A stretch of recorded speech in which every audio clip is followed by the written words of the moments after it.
Hello, so my name is Akshat Dubey and I'm from VIBGYOR in Bangalore. So we had our field trip to VASA. So we had a lot of expectations about how there's going to be real life simulations. They told us about the place that there's going to be a very interactive way of how they're going to explain to us the different processes which go on in our body, the different like stressful situations, how the body reacts and the different processes that go through in our body from birth till death, all of them explained.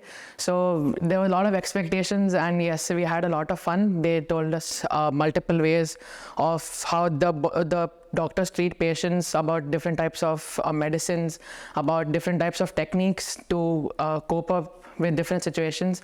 So yes, it was a very interactive experience, and yes, we had a lot of fun.